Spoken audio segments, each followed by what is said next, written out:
का सप्ताह अच्छा बीता होगा और यह सप्ताह भी अच्छा बीतेगा।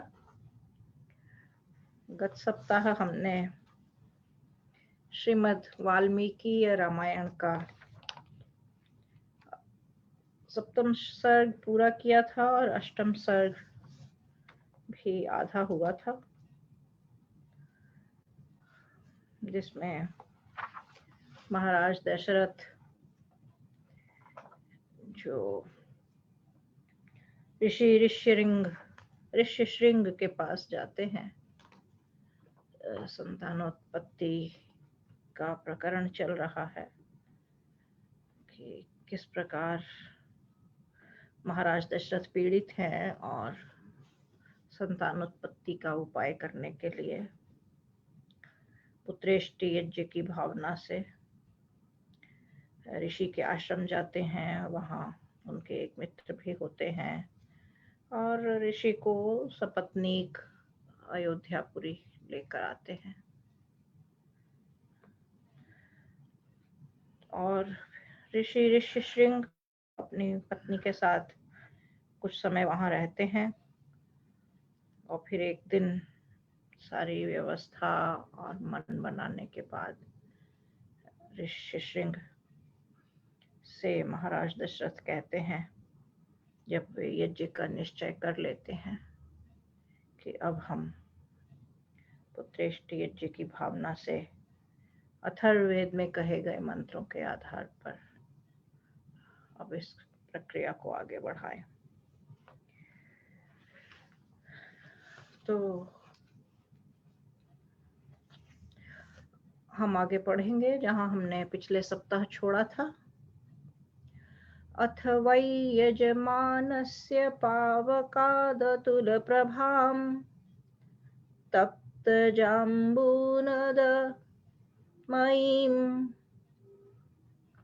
राजतान्तपरिच्छदां दिव्यपायसम्पूर्णां पात्रीं पत्नीमिव प्रियां प्रगृह्य विपुलां दौर्भ्यां समवेक्ष्याब्रवीदिदम्। थोड़ी देर के पश्चात महाराज दशरथ के आह्वनीय अग्निकुंड से अतुल प्रभा युक्त स्वर्ण से निर्मित और चांदी के पात्र से ढके दिव्य खीर से पूर्ण पात्र को प्यारी पत्नी के समान दोनों हाथों में लिए हुए ऋषि श्रृंग ने महाराज दशरथ की ओर देखकर कहा, इदं तु नृपशार्दूल पायसं देवनिर्मितं प्रजाकरं गृहाण त्वं धन्यमारोग्यवर्धनम्। हे नर शार्दूल, यह खीर विद्वानों द्वारा यज्ञाग्नि में निर्मित की गई है। यह पुत्रोत्पादक, प्रशस्त और आरोग्यवर्धक है। इसे आप लीजिए। Last time we continued with the initiative called as Putreshti Yajna, presided by Rishyashrang Rishi, who came with his wife Shanta to Ayodhya. And now we are reading further that towards doing the process of this yajna, with the fire of the yajna itself, a particular pudding was prepared, rice and milk, and that was offered by the Rishyashrang Rishi to the holding in a vessel made of gold, and the lid was that of silver, and he was holding it as if this is his beloved wife. That's the analogy given here. And then he offers it to the Emperor Dashrath that this is a very healthy, nourishing pudding that has been prepared, and it is for Of course, next time he will say that it is for you to take it to your wife. Let's see it again. भार्याणामनुरूपाणामश्नीतेति प्रयच्छ वै तासु त्वं लप्स्यसे पुत्रान्यदर्थं यजसे नृप। इसे आप अपनी पत्नी अनुरूप पत्नियों को खिलाइए, इसके प्रभाव से आपको संतान की प्राप्ति होगी जिसके लिए आपने यह यज्ञ किया है। Then he offers it to Emperor Darshat, saying that this is to be taken and to be eaten by your wives, because this is very nourishing and this will bring child to them. For what purpose you have done this Puteshti Yajna? तथेति नृपतिः प्रीतः शिरसा प्रतिगृह्यतां पात्रीं देवान्नसम्पूर्णां देवदत्तां हिरण्यमयीं। बहुत अच्छा, ऐसा कहकर और प्रसन्न हो महाराज दशरथ ने विद्वानों द्वारा निर्मित एवं प्रदत्त खीर से भरे स्वर्ण पात्र को सिर झुकाकर ग्रहण किया। He delightfully accepted, Emperor Darshat, that particular vessel of gold containing the pudding, and humbly greeted the Vishishang that yes, I will do accordingly. सोऽन्तःपुरं प्रविश्यैव कौसल्याविदमब्रवीत् पायसं प्रतिगृह्णीष्व पुत्रीयं त्विदमात्मनः। तदनंतर महाराज दशरथ रनिवास में जाकर कौशल्या जी से बोले, लो यह खीर है, इससे तुम्हें पुत्र की प्राप्ति होगी। Then he went to the interior of the palace and offered it to his first queen, Kausalya, that please partake this pudding and this will bring you a child. कौसल्यायै नरपतिः पायसार्धं ददौ तदा अर्थादर्धं ददौ चापि सुमित्रायै नराधिपः। ऐसा कहकर दशरथ जी ने आधी खीर कौशल्या को दी और आधी की आधी अर्थात चौथा भाग सुमित्रा को दिया। Having said this, Emperor Darshat gave half of that quantity to his first queen Kausalya, and the remaining half and another half of that, that means 1/4, was given to the second queen Sumitra.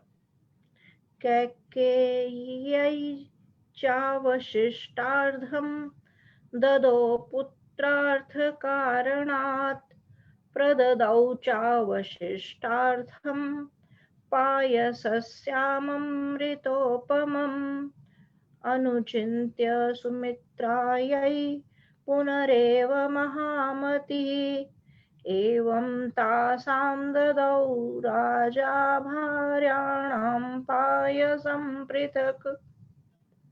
तदनंतर पुत्रोत्पत्ति के लिए जो पहली आधी खीर बची थी वह कैकेयी को दी। फिर कुछ सोचकर महामती दशरथ ने कैकेयी को दी हुई खीर का चौथा भाग पुनः सुमित्रा को दिया। इस प्रकार राजा ने वह खीर रानियों को पृथक पृथक बांट दी। Now the Emperor Darshat takes the remaining 1/4 to Kaikeyi, but then has a second thought and gives him half of that, that is 1/8, and the remaining 1/8 he comes back and gives it back to Sumitra. So finally, as if he gave half to Kausalya and 3/8 to Sumitra and 1/8 to Kakai. ताश्चैवं पायसं प्राप्य नरेन्द्रस्योत्तमस्त्रियः सम्मानं मे निरे सर्वः प्रहर्षोदिच्चेतसः। महाराज दशरथ की वे सुंदर स्त्रियां पत्नियां उस खीर को खाकर अत्यंत प्रसन्न हुई और उन्होंने अपने आप को भाग्यवती माना। All the three queens ate that pudding and felt very blessed.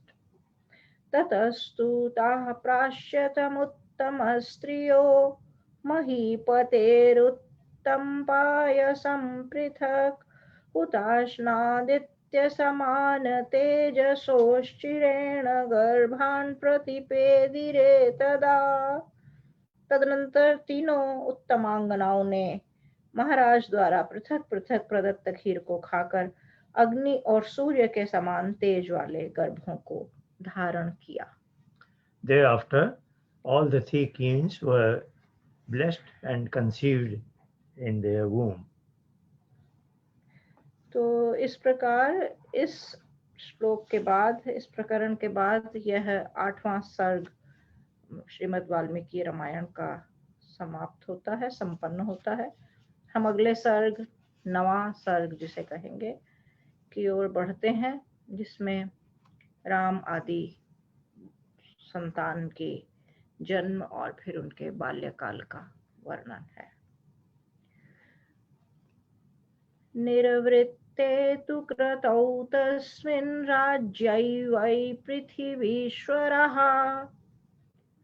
तथार्हं पूजितास्तेन मुदिताः प्रययुर्देशान्। यज्ञ की समाप्ति के पश्चात बाहर से आए राजा लोग दशरथ जी द्वारा सत्कृत हो अपने देशों को लौट गए।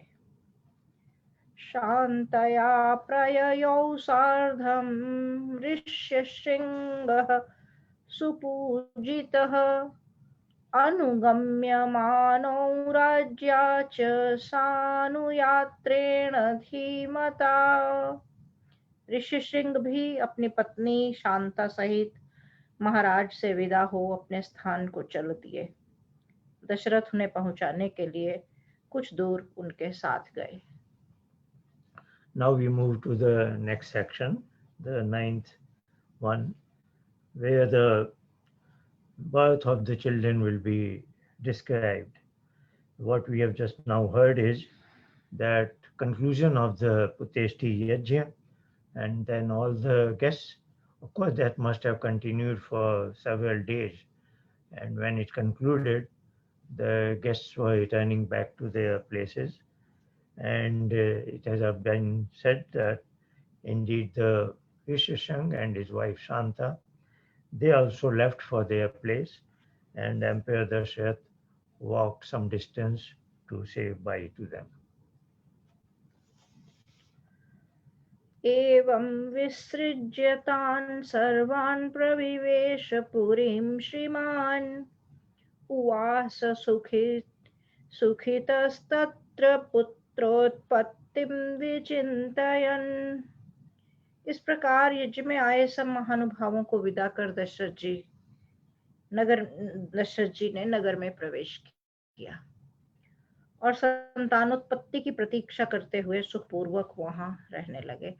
इस श्लोक से आशय महर्षि वाल्मीकि ने एक और स्पष्ट किया है कि विदा करने की जो परंपरा, जैसे हम विदा करते हैं सभी लोगों को अपने घर से, अतिथियों को, तो एक घटना तो यह है कि जानकारी के लिए कि जो अतिथि आए थे, पुत्रेष्टि यज्ञ एक बहुत बड़ा आयोजन था, उसमें कई लोग आए थे। ऐसा नहीं था कोई छिपाकर की जाने वाली कोई क्रिया है, प्रक्रिया है।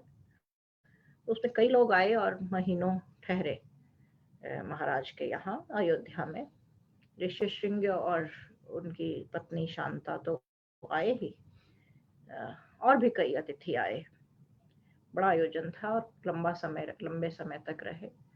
और जब आयोजन पूरा हो गया उसके पश्चात भी कुछ अवधि तक सब लोग रहे और फिर धीरे धीरे करके विदा हुए। और बड़ी बात यह है कि जब वे विदा हुए तो ऐसा नहीं है कि वहीं से उन्हें अपने द्वार से या राजमहल से उन्हें विदा कर दिया गया।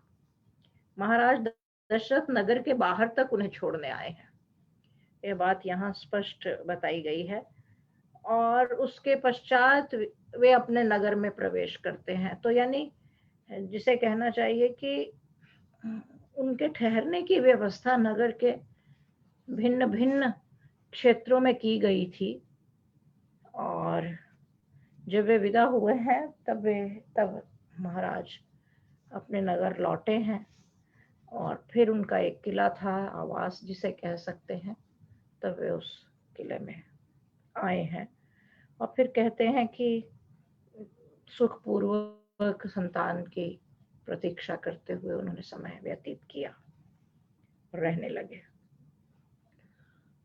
So all the guests were left, and Emperor Dashrath, particularly for the Yashashrang, went out of their palace and to some distance to say bye to them.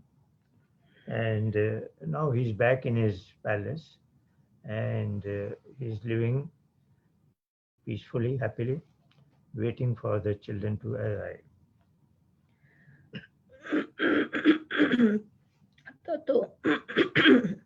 ततो यज्ञे समाप्ते तु ऋतूनां षट्समत्ययुः। ततश्च द्वादशे मासे चैत्रे नवमिके तिथौ नक्षत्रे अदितिदैवत्ये स्वोच्चसंस्थेषु पञ्चसु गृहेषु कर्कटे लग्ने वाक्पताविन्दुना सह कौसल्या जनयद्रामं दिव्यलक्षणसंयुतम्। इससे श्लोक में राम के जन्म का किस लग्न में, किस नक्षत्र में, किस दिन, किस मंथ में, किस महीने में श्री राम का जन्म हुआ उसका विवरण आता है। तो बताते हैं कि यज्ञ समाप्ति के पश्चात 6 ऋतुएं व्यतीत होने पर 12वें मास में चैत्र की 9वीं तिथि को पुनर्वसु नक्षत्र में, जबकि 5 ग्रह यानी सूर्य, मंगल, बृहस्पति, शुक्र और शनैश्चर अपने उच्च स्थान में स्थित थे कर्क लग्न में, तथा चंद्रमा के साथ बृहस्पति के उदय होने पर कौशल्या जी के गर्भ से श्री राम का जन्म हुआ। When the Puteshti Yajna was concluded, after that he is saying 6 seasons, which consist of 12 months later, on a particular day, that is the 9th day of the Chaitra month, and all the positions of the stars and planets are given. And in that particular, what is called Ram Navami nowadays, the 9th day, Sri Ram was born by his mother Kaushalya. What is significant here is it is happening 12 months after the conclusion of Puteshti Yajna. So, of course, Valmiki is very clearly indicating that the 3 queens had conceived about 2 months after the conclusion of Puteshti Yajna. And when Rishishang was there, and that is what is very well clarified here. Let's read further.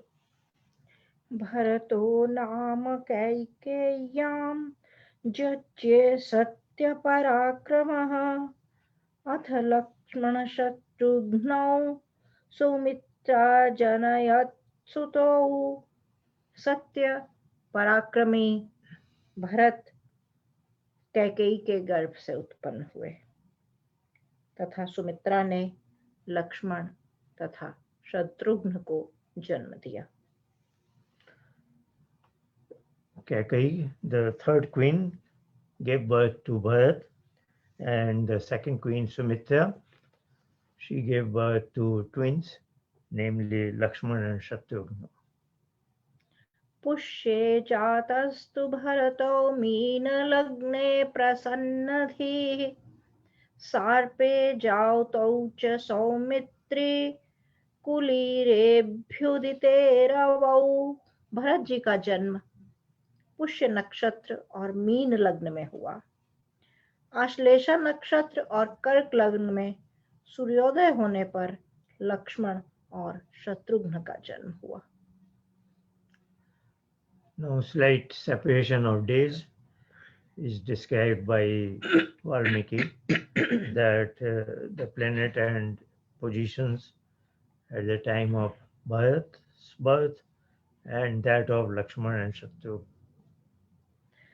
जगुः कलं च गन्धर्वा न नृतुश्चाप्सरोगणः देवदुन्दुभयो नेदुः पुष्पवृष्टि च खात्पतत्।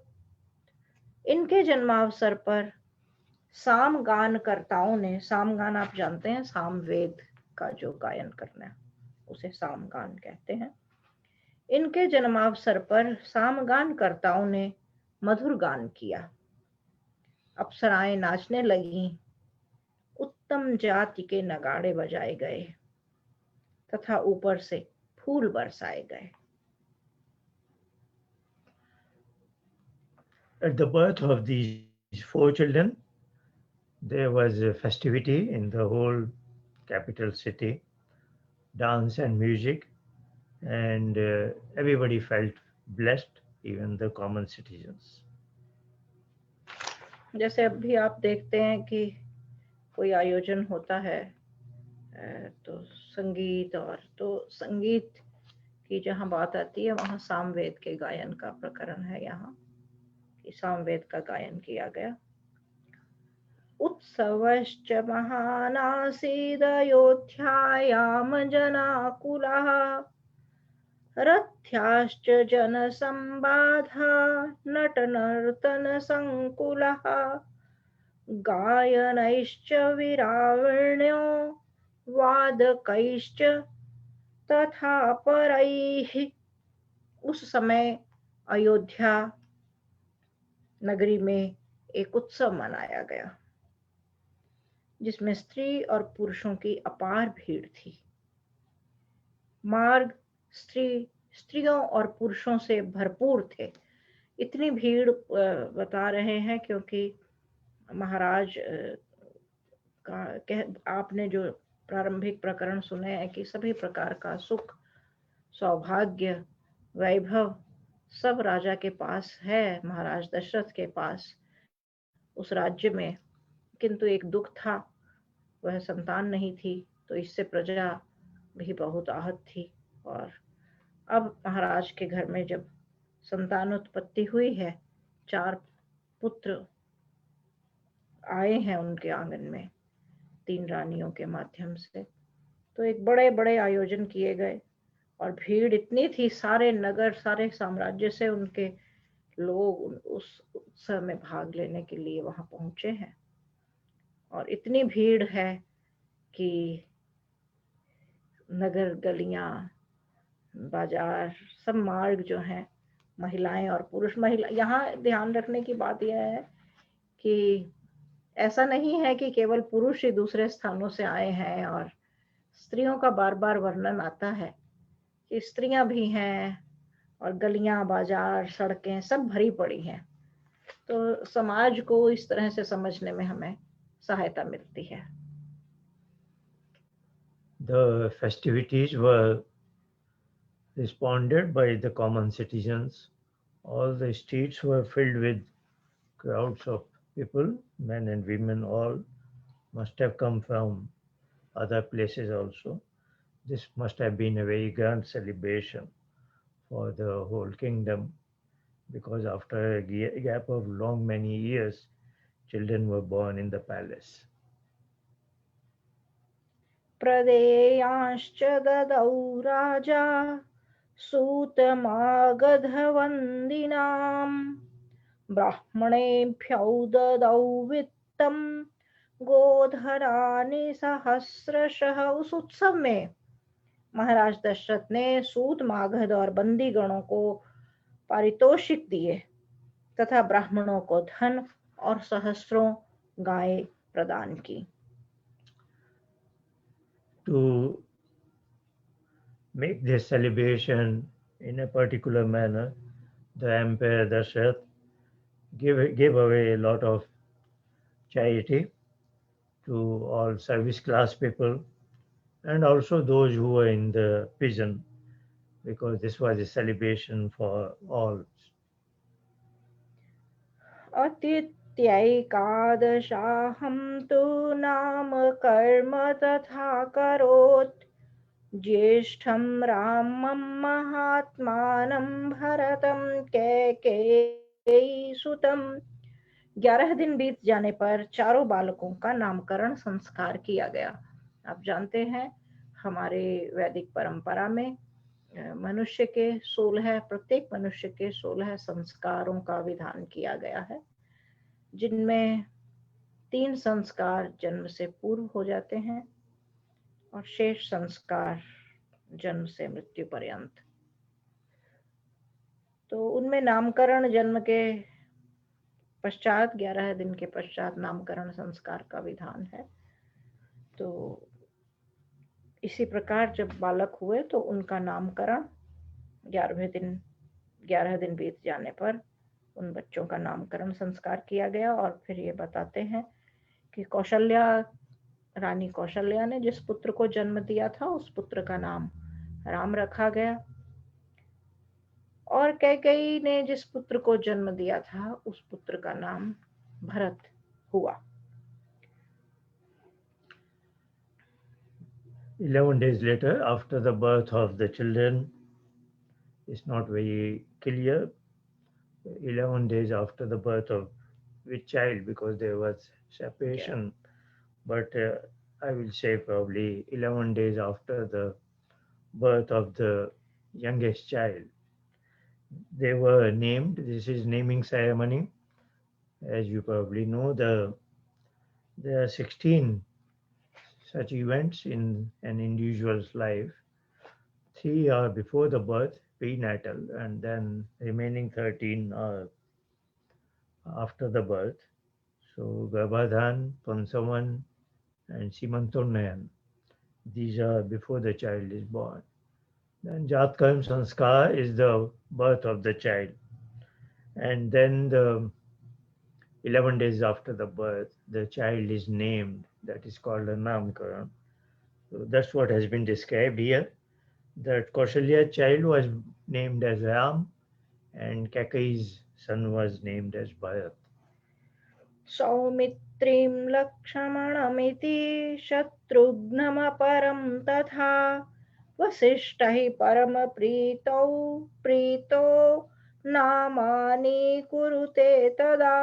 सुमित्रा के पुत्रों का नाम लक्ष्मण और शत्रुघ्न रखा गया और यह नामकरण संस्कार संपन्न करवाया महर्षि वशिष्ठ जी ने। महर्षि वशिष्ठ का विवरण पहले आता है, जब बताया गया था कि कौन कौन विशेष उनके राज्य में उनके मंत्रणा के प्रमुख महाराज दशरथ के दरबार में हैं, तो वहाँ महर्षि वशिष्ठ का वर्णन आता है।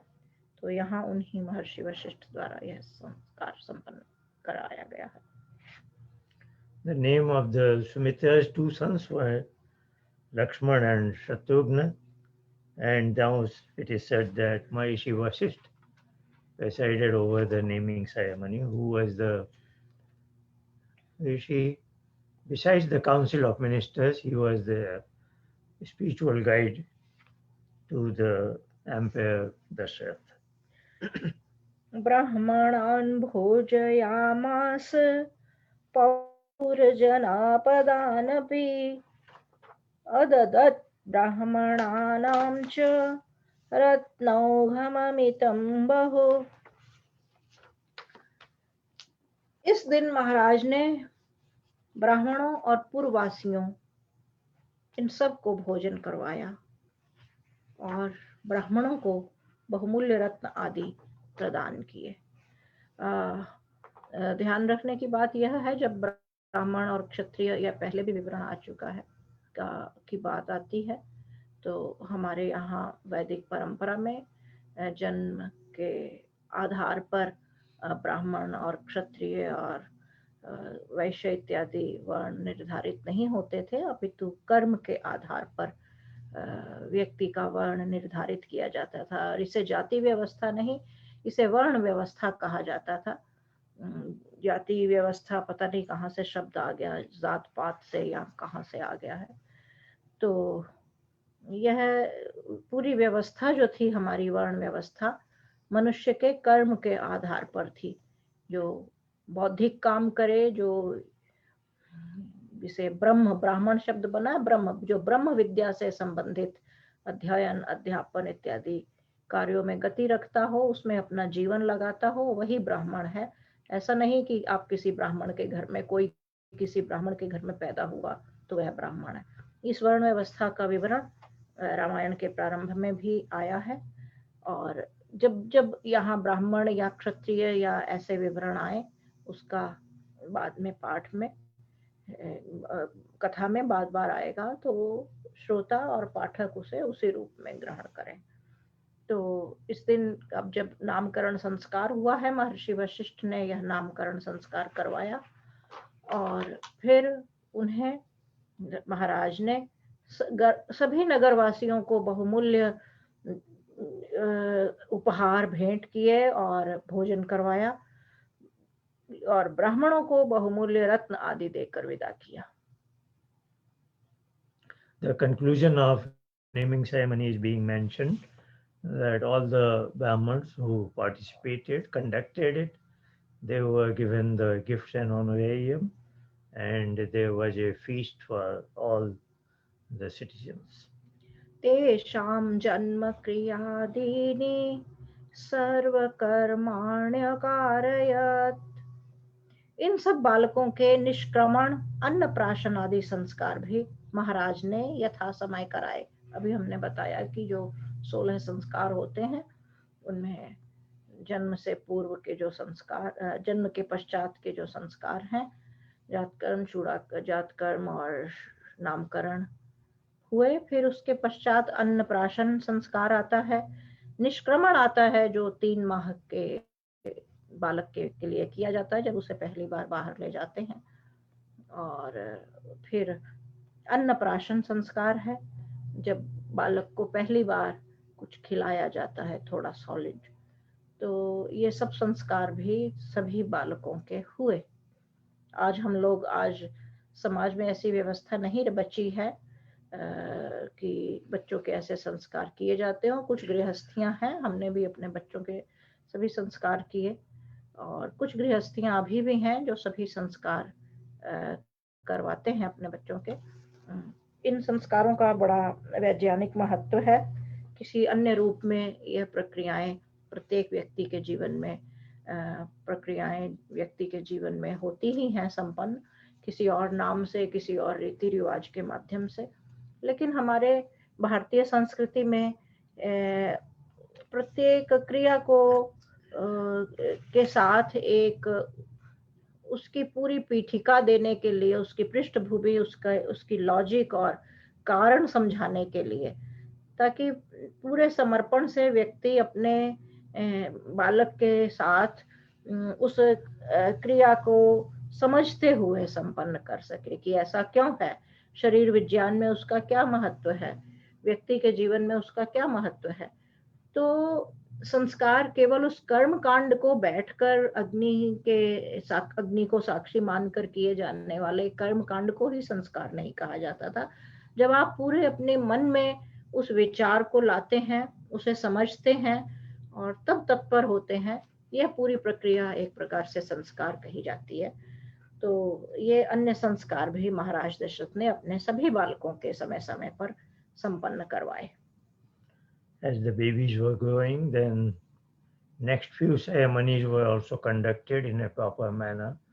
called as Nishkaman, when the child is brought out in the outdoor fresh air for the first time, and Annaprashan when the baby has developed some teeth, and now the diet includes not only the milk but some sort of food again. So that is called Annaprashan. Of course, all this happens with every baby, but in the Vedic tradition, there is a formal event when the things happen for the first time. सर्वे वेदविदः शूरः सर्वे लोकहिते रताः सर्वे ज्ञानोपसंपन्नः सर्वे समुदिता गुणहि। चारों ही राजकुमार अर्थात राम, भरत, लक्ष्मण और शत्रुघ्न, चारों ही राजकुमार वेद के जानने वाले। इसे आप ध्यान से पढ़िए, सुनिए। चारों ही राजकुमार वेद के जानने वाले, शूरवीर, परोपकारी, ज्ञानी और सर्वगुण संपन्न थे। अर्थात वे विद्या में भी पूरी तरह से रत रहे, उन्होंने वेदों का अध्ययन किया, परोपकारी थे, वीर भी थे, शरीर बल में भी निष्णात थे।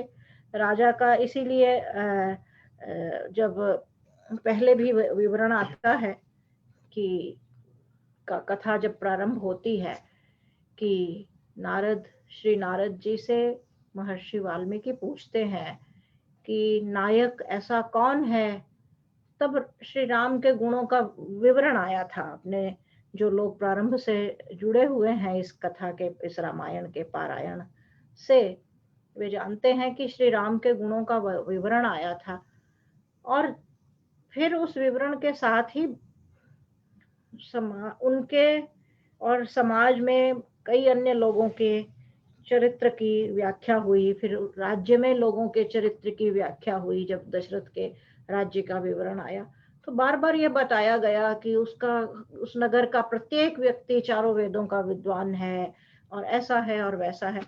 तो आप समझ सकते हैं कि जिसे हम एक आदर्श समाज कहते हैं कि राम के समय का समाज कैसा था, राम राज्य कैसा था, उस राज्य की परिकल्पना जब आप करें तो उसके साथ जोड़कर यह हमेशा सदा ध्यान रखें कि आदर्श राम राज्य की कल्पना में मनुष्यों का चरित्र कैसा होना चाहिए। श्री राम के चरित्र की ही बात नहीं है, पूरे समाज के एक चरित्र की बात है। श्री राम यदि आज हों तो उतने मात्र से श्री राम का राज्य, जिसे राम राज्य बोलचाल में कहा जाता है, नहीं बन सकता जब तक समाज के प्रत्येक मनुष्य का चरित्र वैसा नहीं है।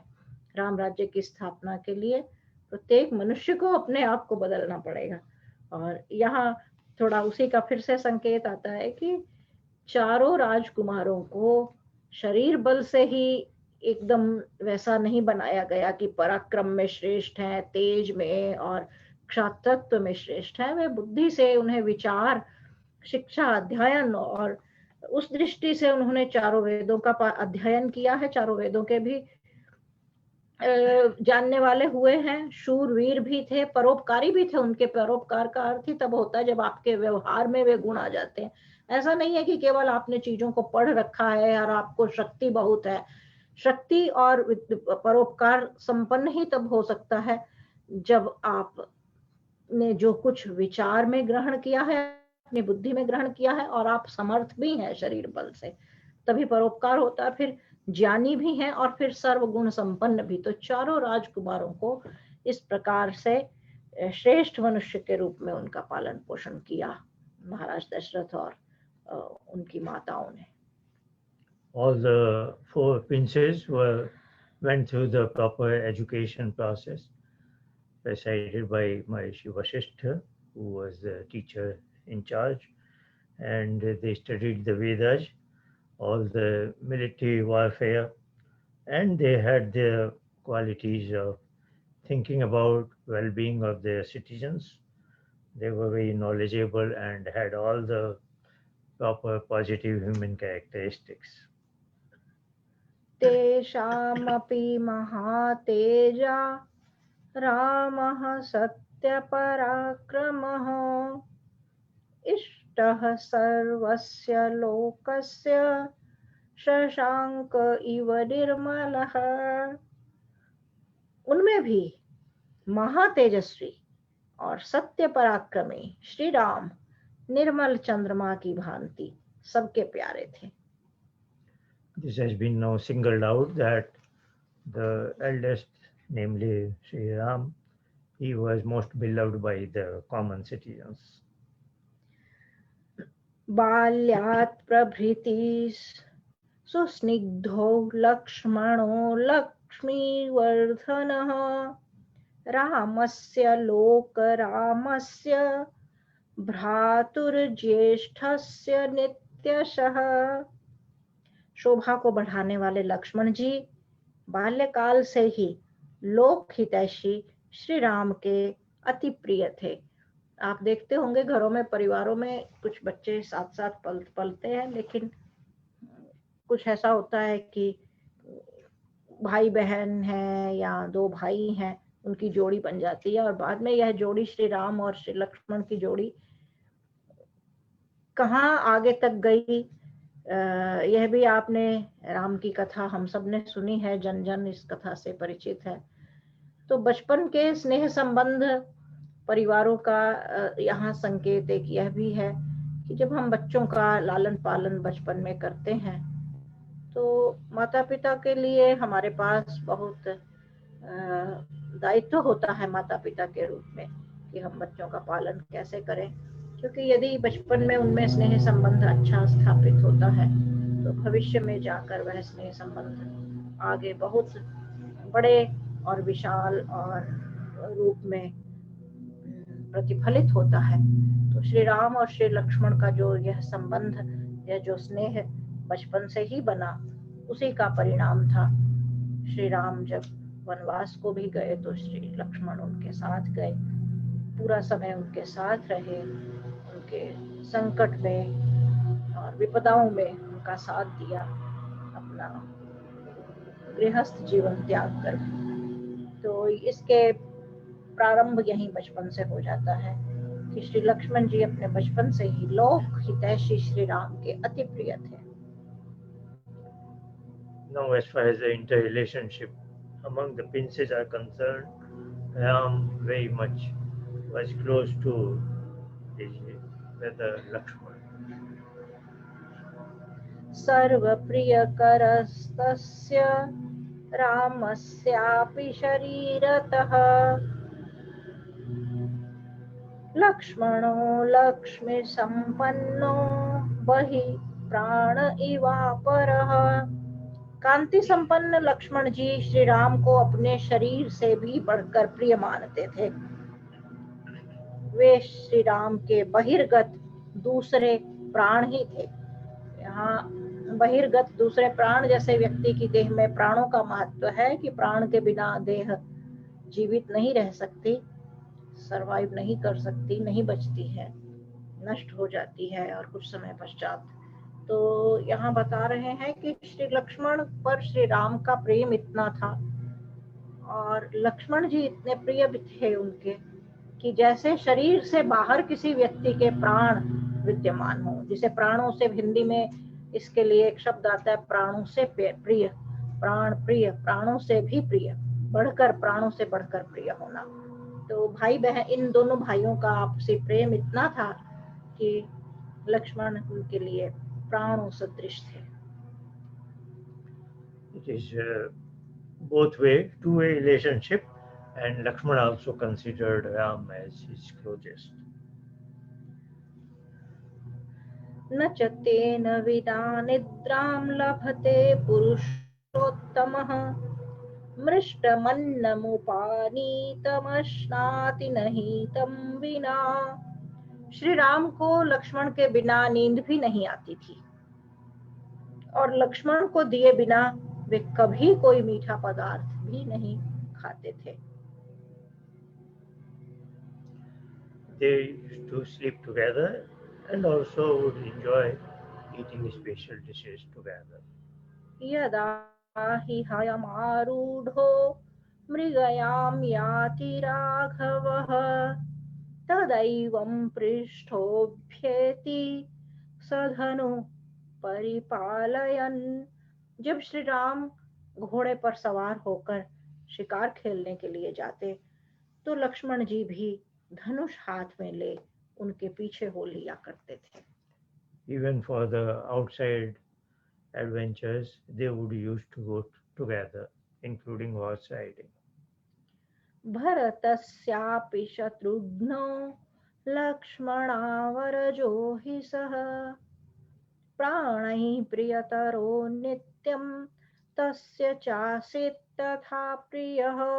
इसी प्रकार शत्रुघ्न भरत को और भरत शत्रुघ्न को प्राणों से भी अधिक प्रिय थे। Likewise, the other two princes, namely Bharat and Shatrugna, were always close to each other.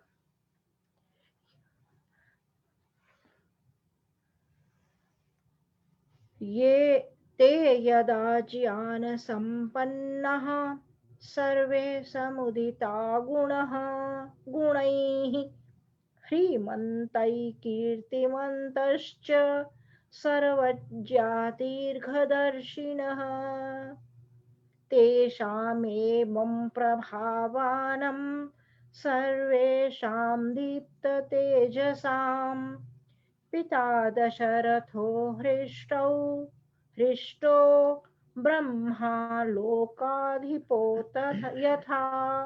जब वे चारों राजकुमार अर्थात राम लक्ष्मण भरत शत्रुघ्न ये चारों राजकुमार ज्ञान संपन्न सब गुणों से युक्त लज्जाशील कीर्तिमान सब विषयों में निष्णात और दीर्घदर्शी हुए तब उनके प्रभाव और तेज को देखकर दशरथ ऐसे प्रसन्न हुए जैसे ब्रह्मा जी लोकपालों से। The four princes went through the education process, and as we will see slightly later, this particular section is describing the 15 years of their development, mainly by education, presided by their spiritual guide in residence, Maharishi Vasishtha.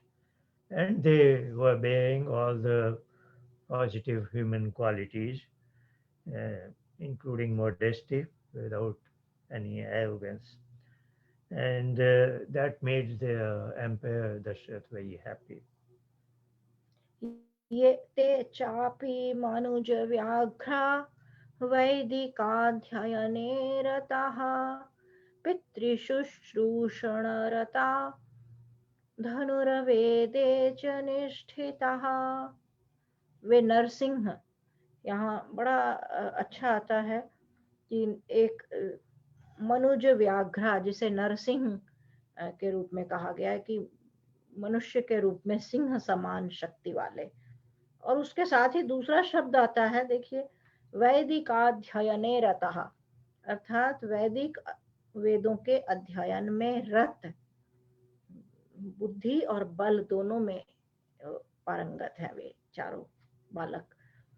तो कहते हैं वे नरसिंह भी वेदाध्ययन में रत, और फिर उसके साथ ही एक अगला शब्द जो है पितृशुश्रूषणरता अर्थात पितृ सेवा में रत तत्पर और धनुर्विद्या में अति प्रवीण हो गए। यहाँ समझने की बात यह है, आप सोच सकते हैं श्री वाल्मीकि महर्षि हैं कहा जाता है, वे ऋषि थे, और शब्दों के चयन की हमने पहले भी बात की है कि बहुत सोच समझ कर एक रचनाकार कुछ शब्दों को रखता है।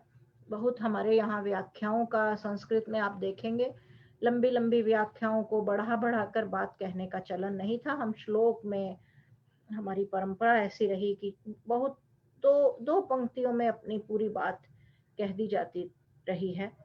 तो इधर वे कहते हैं कि वेदाध्ययन में है, यानी वेदाध्ययन जिसने किया है अर्थात बुद्धि में ज्ञान में श्रेष्ठ है। तो दूसरी ओर कहते हैं कि वे पितृ सेवा को तत्पर हैं, और धनुर्विद्या अर्थात ऐसा नहीं है कि वे जो नरसिंह जिन्हें कहा कि सिंह के समान शक्ति है, बुद्धि में वो वेदाध्ययन वेदों में पारंगत है, और फिर एक साथ शब्द लाते हैं कि पितृ सेवा में रत, यानी आज व्यक्ति के पास हमें इससे यही संदेश लेना चाहिए कि यदि आप बहुत बुद्धिमान हैं, बहुत समझदार हैं, आपको बहुत बहुत इंटेलिजेंट हैं, इसका यह अर्थ नहीं है कि आप अपने पारिवारिक मूल्यों को भूल जाएं। परिवार में आपकी क्या मर्यादा है, माता और पिता के प्रति आपके क्या कर्तव्य हैं। हमने प्रारंभ में भी कहा था कि इस राम की इस कथा के पारायण की सफलता इसी में है हम कि इस पूरी कथा से हम क्या सीख पाते हैं, अपने जीवन में हम क्या अपना पाते हैं। श्री राम का चरित्र प्रत्येक दृष्टि से उत्तम, मर्यादा पुरुषोत्तम कहा है कि एक मनुष्य की सर्वश्रेष्ठ मर्यादाओं का पालन करने वालों में सबसे उत्तम चरित्र जिसका हो सकता है।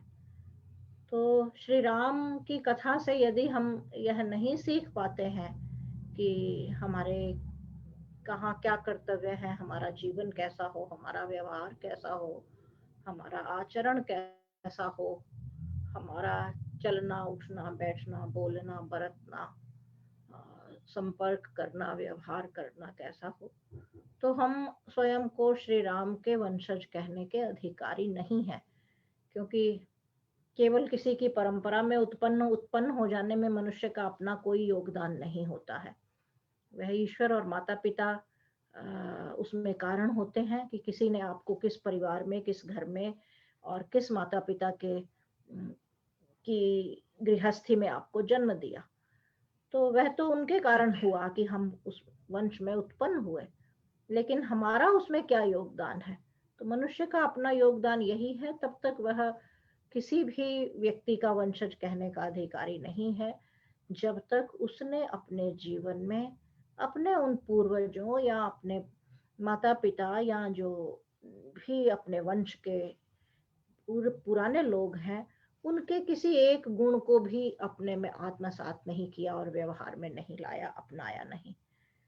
तो यदि हम केवल श्री राम के ताली बजाकर गुण गाते रहें और गीत गाते रहें और हम कहते रहें हम श्री राम के वंशज हैं, लेकिन हमारे चरित्र में श्री राम का एक भी गुण न हो, तो हम सबको सोचना चाहिए कि क्या हम अधिकारी भी हैं और हमारे कर्म हो रावण जैसे, तो हम रावण के वंशज कहलाए जाएंगे या राम के वंशज कहलाए जाएंगे। तो आपके कर्म ही यह निर्धारित करेंगे, हमारे कर्म ही यह निर्धारित करेंगे कि हम किसके वंशज हैं। श्री राम के वंशज स्वयं को कहने वालों पर यह दायित्व अधिक आता है कि वे समाज को, परिवारों को, गृहस्थियों को, मनुष्य के जीवन को, संबंधों को, राष्ट्र को, साम्राज्य को अधिक उत्तरदायित्वपूर्ण, अधिक मर्यादा से संयुक्त करके उसे आगे बढ़ाएं। अन्यथा श्री राम की इस कथा को सुनने और दोहराने का औचित्य नहीं बचता है। तो आज हम आगे बढ़ना है आचार्य जी, दशम सर्ग की ओर एक दो प्रारंभ कर लेते हैं हम। दशम सर्ग में अब विश्वामित्र जी का आगमन होगा। वे आएंगे और किस प्रयोजन से आते हैं, श्री राम की कथा से जो लोग परिचित हैं वे जानते हैं। मोटी मोटी कथा तो सभी को पता है कि विश्वामित्र जी श्री राम के यहाँ क्यों आए थे। तो अब हम उस प्रकरण में आगे बढ़ेंगे। मैं एक दो श्लोक आज पढ़ देती हूँ उसके, फिर बाकी की कथा 10वें सर्ग की हम अगले सप्ताह करेंगे। तो विश्वामित्र जी का जो आगमन हुआ 10वें सर्ग में राजा दशरथ के राज्य में, उसे महर्षि वाल्मीकि कहते हैं, अथ राजा दशरथो राज कार्य प्रसंगतः चिंतयामास धर्मात्मा सोपाध्यायश्च मंत्रिणः। एक दिन महाराज दशरथ अपने उपाध्याय और मंत्रियों के साथ कुछ राज्य संबंधी चर्चा कर रहे थे। In the previous section, now as we move to a new section about the arrival of Rishi Vishwamitra in the palace of Emperor Dasharatha. The previous section concluded with the education of all the four princes. And now it has been described they were once upon, the emperor was engaged in the state affairs with his ministers. And then what happened? Let's read it further. तस्य चिन्तमानस्य मंत्री मध्ये महात्मनः अभ्यागच्छन् महातेजा विश्वामित्रो महामुनिः। राजा दशरथ अपने यहाँ मंत्रणा कर रहे थे। उन्होंने कहा कि वे कुछ राज्य संबंधी चर्चा कर रहे थे। तो जब वे ऐसी चर्चा कर रहे थे परामर्श अपने मंत्रियों से, कि उसी संदर्भ में उसी समय उनके बीच में महातेजस्वी, यहाँ देखिए विश्वामित्र जी का जो विवरण दिया है उसमें भी वे उसे ये वे ऋषि हैं, ये भी ऋषि हैं, ऋषि विश्वामित्र जी हैं, महामुनि कहा गया है उन्हें। तो लेकिन उनके साथ उनका विशेषण प्रयोग होता है महातेजस्वी। तो महातेजस्वी महामुनि विश्वामित्र जी उस समय राजा दशरथ के दरबार में पधारे।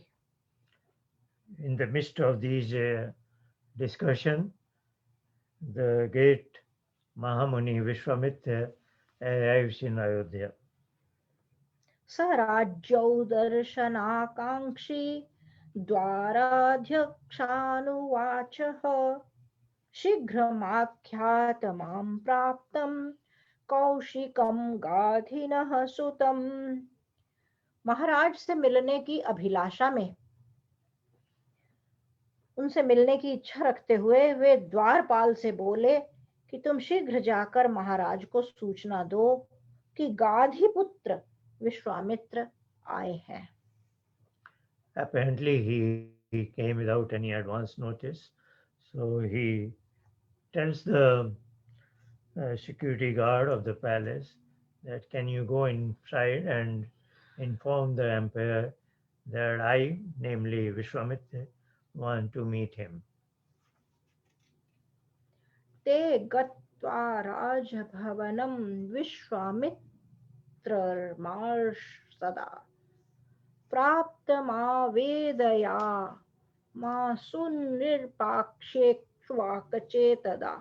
वाकवे सदा तदा। उन्होंने राजभवन में जाकर विश्वामित्र जी के आगमन का संवाद महाराज दशरथ से निवेदन किया। द्वारपाल की अभी बात हुई है और महामुनि विश्वामित्र ने स्वयं को गाधी पुत्र कहा है, अर्थात वे गाधी के वंशज हैं। तो वे आए और द्वारपाल से निवेदन किया और द्वारपाल गए और उन्होंने महाराज दशरथ को यह सूचना दी उनके आने की। No, the security guard goes inside and informs the emperor that the Rishi Vishwamitra is waiting at the outside. तेषां तद्वचनं श्रुत्वा सुपुरोधा समाहितः प्रत्युज्जगाम संहृष्टो ब्रह्माणमिव वासवः। द्वारपालों से विश्वामित्र जी के आगमन का समाचार जानकर दशरथ जी को बहुत प्रसन्नता हुई और वशिष्ठ जी को साथ लेकर विश्वामित्र जी से मिलने के लिए उसी प्रकार चले जिस प्रकार इंद्र ब्रह्मा जी से मिलने के लिए जाते थे। Having heard this, Emperor Dasharatha rises from his seat and is accompanied by his spiritual guide in charge, Vasishtha, Maharishi Vasishtha, and they together walk towards the entrance to receive Vishwamitra. सदृष्ट्वा ज्वलितं दीप्त्या तापसं संशितव्रतं प्रहृष्टवदनो राजा ततो अर्घ्यमुपाहरयात्। तेज से दीप्यमान और कठोर नियमों का पालन करने वाले तपस्वी विश्वामित्र जी को देखकर महाराज दशरथ ने प्रसन्न हो उन्हें अर्घ्य अर्पण किया। Now he was welcomed at the entrance by an arghya. That means the water to wash the feet and water to drink and to soothe your face. तो आज का हम प्रकरण अब यहीं समाप्त करते हैं। इस सर्ग में महर्षि महामुनि विश्वामित्र पधारे हैं, उनका स्वागत कर रहे हैं और अगला सर्ग 11वां सर्ग है जिसे इस सर्ग को हम पूरा करेंगे आगामी सप्ताह। फिर 11वां सर्ग भी प्रारंभ होगा, 11वां सर्ग पूरा हो जाएगा आगामी सप्ताह। 11वें सर्ग में हम लोग विश्वामित्र जी द्वारा श्री राम को अपने साथ ले जाने की इच्छा व्यक्त की गई और दशरथ मुंह में आ जाते हैं, इसका विवरण आएगा। आप इस कथा को इसी स्नेह और आदर और पावन भाव से सुने और अपने मित्रों और साथियों, जिन्हें भी आप समझते हैं कि श्री राम की कथा सुनने से किसी के जीवन में कुछ किसी भी प्रकार का सकारात्मक योगदान आप दे सकते हैं, आप उन्हें आमंत्रित करें, उन्हें बुलाएं। इस कथा का लिंक राम भक्त समाज ह्यूस्टन के फेसबुक पेज पर लाइव होता है। कुछ लोग बाद में भी उसे देख सुन सकते हैं। हम इस सीरीज को यूट्यूब पर भी बाद में अपलोड करेंगे। कालांतर में कुछ लोग वहां भी सुन सकेंगे।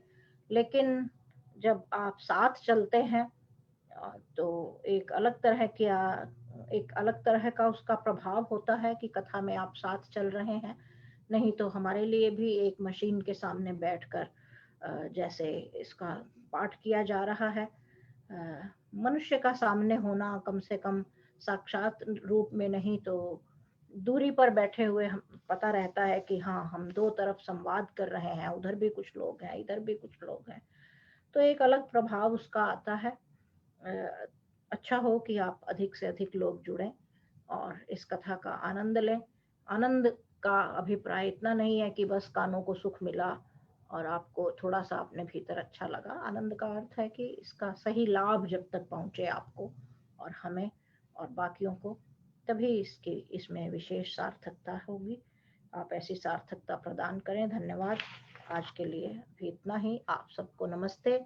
आपका आगामी सप्ताह बहुत अच्छा बीते, परिवार कुशल मंगल रहें। समय अच्छा नहीं चल रहा स्वास्थ्य की दृष्टि से, परिस्थितियों की दृष्टि से, लेकिन आपके सभी के परिवारों में कुशल मंगल बना रहे, सभी स्वस्थ रहें, प्रसन्न रहें, ईश्वर की कृपा आप सभी पर बनी रहे। इसी शुभकामनाओं के साथ धन्यवाद। नमस्ते।